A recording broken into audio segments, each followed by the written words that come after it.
Nous avons vu un engin. C'était silencieux. Il planait. Vous pouvez voir comme un contour de quelque chose.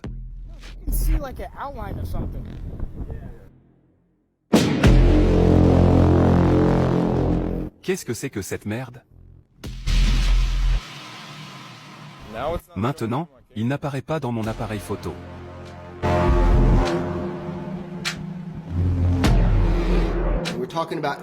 Il s'agit d'une incursion d'un véhicule inconnu au-dessus d'une base militaire.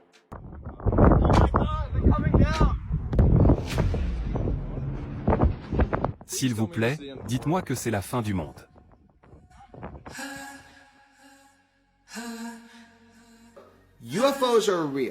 Les ovnis sont réels. Notre gouvernement vous l'a dit. Ils ont dit qu'il y avait des machines. Nous ne pouvons pas dupliquer leur technologie et nous ne savons pas d'où ils viennent. Il n'y a pas d'autocollant. Il n'y a pas d'étiquette. Il est écrit « fabriqué en Chine, fabriqué en Russie ». Nous ne le savons pas. Mais cette idée que nous n'avons pas une compréhension complète à 360 degrés de ce qui se trouve dans notre espace aérien, c'est un problème. Je m'appelle Jérémy Corbel et je suis journaliste d'investigation et j'ai tendance à me concentrer sur ce monde étrange des ovnis et sur le puzzle qui constitue toute l'expérience des ovnis. Il y a des choses qui nous empêchent de dormir la nuit. Des choses que nous ne pouvons pas laisser tomber comme l'étude des ovnis. Et dans l'émission, nous allons couvrir toutes les choses qui nous font ça. L'exciter. C'est ce que je pensais. Vous et moi en avons parlé à maintes reprises au cours de la dernière décennie. Les grandes questions.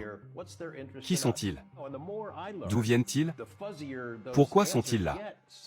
Quel est leur intérêt pour nous? Plus j'en apprends, plus les réponses deviennent floues. Une partie de cette activité ne rentre pas dans une catégorie. Plus vous vous penchez sur ce sujet, plus vous n'êtes pas sur des conclusions avec lesquelles vous avez vraiment commencé.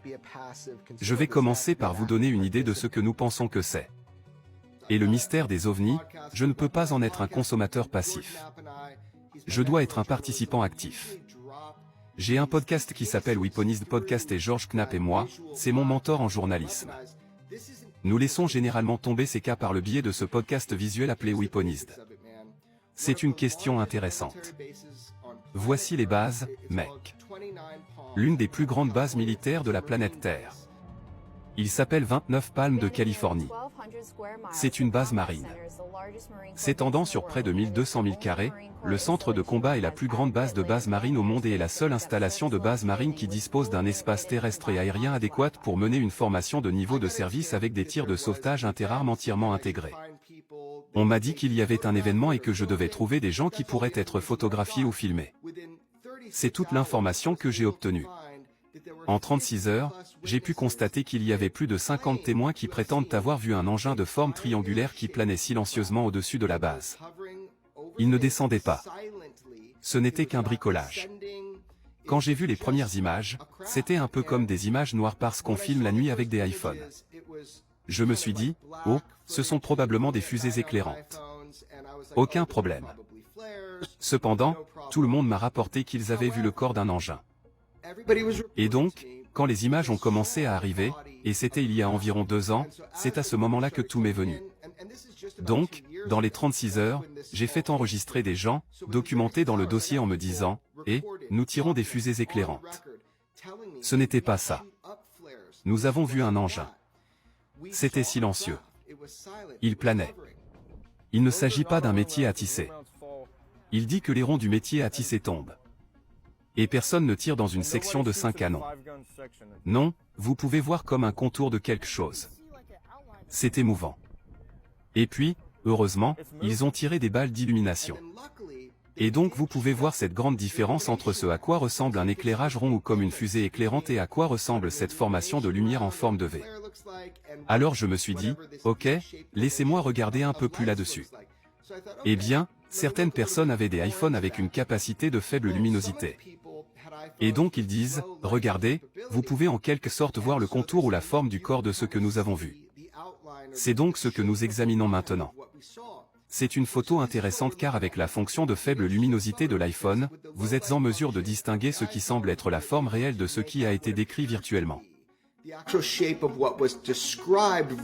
Cela m'a été décrit verbalement par certains de ces témoins qui ont été enregistrés en passant, et nous avons diffusé cet audio sur le podcast militarisé. Quels sont les faits? Quelle base de marine et quelle heure était-ce? So I'm a mortarman, and he's artillery.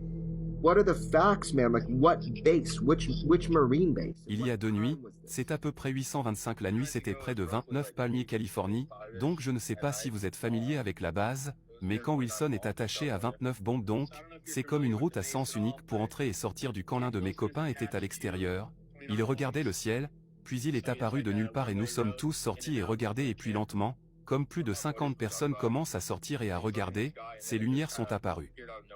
De nulle part évidemment, beaucoup de gens ont vu cela. Qu'est-ce que les gens ont pensé? Obviously, a lot of people saw this.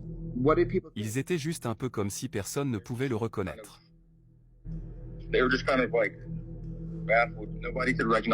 Je veux dire, nous sommes dans l'armée. Donc, vous pensez que cela s'est produit dans un certain nombre d'endroits? J'ai des rapports d'autres personnes. Ils arrivent dans la vidéo que vous m'avez envoyée, c'était la vôtre? Oui, je nous achetais mon téléphone et la photo était qu'une photo fixe ou tirée de la vidéo. Il y a une photo fixe. Si vous regardez dans l'image, vous pouvez voir comme un noir essayer votre forme. Pourquoi ne s'agit-il pas de fusées éclairantes? Parce qu'ils sont restés là pendant 10 bonnes minutes juste au même endroit et que les fusées éclairantes ne restent pas au même endroit pendant 10 minutes. Non, elles tombent certainement, donc vous savez personnellement que ce n'étaient pas des fusées éclairantes. Croyez-vous qu'il s'agissait d'un artisanat? Ouais, je devrais le croire avec la photo que j'ai prise avec le noir essayant votre forme sous les lumières. Ce n'est certainement pas n'importe quel type de balle d'élimination de fusées éclairantes ou quoi que ce soit, je n'ai même pas de bouton, mais je travaille avec de l'artillerie et nous tirons des balles d'éclairage de nos armes déjà en l'air pour tisser les gars de l'infanterie et ce n'était rien comparé à ce que c'est, c'était quelque chose de rien de que nous n'avions jamais vu. Auparavant, c'était une couleur complètement différente, la taille de l'éclairage était différente et lorsque nous tirons des tours d'illumination, c'est celui que vous tirez en l'air et que vous laissez tomber, puis vous en tirez un autre, c'était comme si vous aviez vu l'image. C'était comme 5 juste à côté l'un de l'autre et ils sont un peu rougeâtres et nos rondes de métier à tisser sont comme une couleur jaune et blanche, donc c'était une merde. Était-ce que ça planait stationnaire? Y avait-il du son? Il n'y avait absolument aucun son, mais c'était définitivement stationnaire. Quelle était sa taille? Estimation pour moi. De quelle taille? L'un de ces bombardiers furtifs de la taille de la maintien, bien accroché au bombardier furtif, ne peut pas planer exactement, c'est pourquoi je peux me comparer à cela. Mais c'est comme ça que je sais que ce n'était pas que je dirais la taille de ma préchambre dans la maison de devant peut-être plus grand alors les gens se disputent vous savez, il y avait de l'entraînement en cours, il y a toujours de l'entraînement en cours, c'est une base d'entraînement. Voici le point que nous ne savons pas, c'est qu'il s'agit d'une enquête active, s'agissait-il de fusées éclairantes ou s'agit-il de rapports de voir un engin triangulaire comme le corps de celui-ci? Just flares, or are these reports of seeing a triangle craft, like the body of it? Est-ce exact? Impossible d'obtenir plus d'informations. J'ai en quelque sorte puisé dans toutes les sources. Je n'obtenais pas plus d'informations et je me dis, d'accord, il est temps de sortir ça et voyons maintenant le pouvoir du crowdsourcing, voyons maintenant là où il y a plus de gens là-bas, y a-t-il des séquences plus longues que les images que j'ai varient dans les 6 minutes entre le premier et le dernier lorsque je regarde les métadonnées c'est 6 minutes mais cette chose a été décrite comme étant là-haut entre 10 et 25 minutes sans descendre pour que je puisse prouver à un haut degré je peux prouver 10 minutes, mais nous essayons de voir si c'est plus. Vous avez dit qu'il y avait comme des objets qui sont sortis et comme encerclés juste après, puis il est devenu sombre. You said that there were like objects that came out and like circled it right after and then it went dark. Que veux-tu dire? Donc, juste avant qu'ils ne sortent, l'aluminium a sauté au-dessus de ces deux lumières oranges, les balles de métier à tisser qui sont montées au-dessus, puis après cela, il a disparu comme s'il était devenu noir, puis les hélicoptères ont commencé à tirer le cul vers lui et ils sont allés dans sa direction.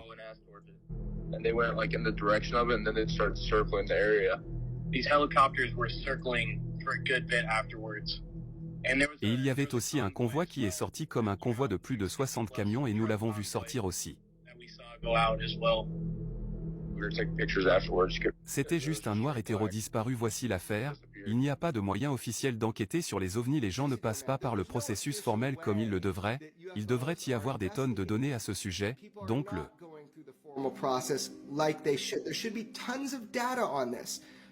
autant que nous le pouvons pour essayer d'obtenir autant de séquences. Alors maintenant, les gens sortent. Ils viennent avec plus de séquences, plus d'informations. Je reçois des appels toutes les secondes, ce qui est exactement ce que nous voulions, parce que ce processus est en quelque sorte défaillant. Vous savez, le gouvernement américain dit, la transparence, pas de problème. Vous savez, nous allons nous pencher là-dessus. Oh my gosh. Je veux dire, si j'obtiens de bonnes informations, le gouvernement américain n'obtient pas les meilleures informations. J'essaie donc d'accumuler autant que je peux. Ce cas, s'il est tel que décrit, c'est très intéressant. Il s'agit d'une incursion d'un véhicule inconnu au-dessus d'une base militaire. S'il s'avère qu'il s'agit de fusées éclairantes, alors c'est aussi très important. Vous savez, faisons sortir cette information. Mais c'est représentatif de ce qui préoccupe vraiment les gens. Nous savons que nous avons des armes très spéciales et que nous avons des ressources américaines qui peuvent faire des choses vraiment cool. Nous savons aussi que d'autres pays étrangers ont des technologies dont nous devrions nous préoccuper en ce qui concerne la durée des vols, ce genre de choses. Et juste de la reconnaissance, comme nous l'avons vu avec tous les ballons qui passaient au-dessus des États-Unis. Mais il y a un troisième élément ici. Il y a des machines d'origine inconnue, d'opérateurs inconnus, de technologies et de capacités inconnues qui ont été pendant toute une durée au-dessus de l'espace aérien classifié ou, je dirais, de l'espace aérien restreint, volant en toute impunité. Et dans beaucoup de cas qui sont documentés, même en jouant avec notre nucléaire ou en trafiquant nos actifs nucléaires, non seulement dans notre pays, mais aussi en Australie, en Russie. Il s'agit donc d'un problème. Regardez, nous savons que les ovnis sont réels. Le gouvernement nous l'a dit. Rappelez-vous, l'événement OVNI Tic Tac de 2004 ou la série d'événements où le commandant David Fravey a poursuivi un OVNI, l'a vu de ses yeux avec un tas d'autres personnes. C'est sur les radars, sur toutes sortes de systèmes de capteurs. C'était lors d'un entraînement ou d'un exercice de préparation. Il en va de même pour les essaims d'OVNI de 2019, qui, soit dit en passant, ne sont pas nos atouts. Peu importe ce qui a envahi nos 10 navires de guerre en 2019 au large de la côte ouest de la Californie, j'ai parlé à d'autres personnes directement impliquées dans la lutte contre ces navires dans n'importe quelle agence de renseignement que nous avons aux États-Unis ou ailleurs. Il est certain qu'il ne s'agissait pas d'actifs américains. Et s'il s'agissait d'autres nations étrangères, ou si vous les appeliez des atouts de nations adverses, c'est un problème encore plus grand. Mais le problème, c'est que nous avons également exclu cette possibilité, d'après ce que j'ai compris. Mais c'était aussi lors d'un entraînement ou d'un exercice de préparation. Nous y voilà. Il y a cette immense base militaire. Il est connu pour former les gens. C'est pour ça qu'il est là. Il y a toujours des entraînements en cours. La question est donc de savoir s'il s'agit d'objets dont nous ne savons pas d'où ils viennent. Est-ce qu'ils observent cela? Que se passe-t-il?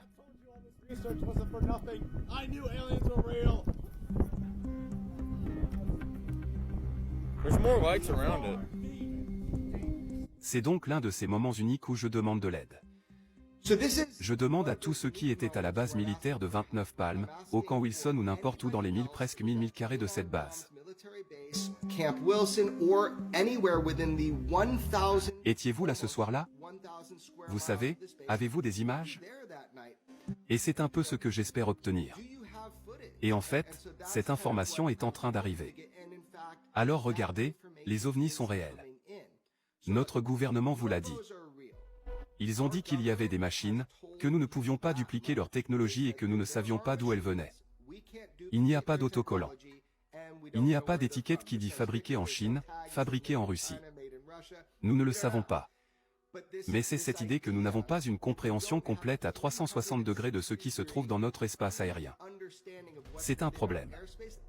31 nœuds soutenus avec le topside. Qu'est-ce que c'était que l'éclaboussure? Éclaboussé. Mark Barry s'est arrangé. Donc, vous voyez que le Congrès, le Sénat tient des audiences. Nous essayons d'obtenir autant d'informations que possible en tant que journaliste, George Napoli en tant que journaliste. Mais nous devons guérir ou réparer ce fossé. Nous devons arriver à un point où ce flux d'informations va là où il le devrait, et alors je serai obsolète. Vous savez, mon travail est d'être le gars de référence pour savoir qui allez vous appeler si vous voyez un ovni, n'est-ce pas? J'espère qu'à un moment donné, je n'aurai plus ce travail et qu'il sera rapporté correctement. C'est ce qui se passe aujourd'hui, c'est que nous cherchons vraiment à obtenir autant d'informations que possible pour les rendre publiques.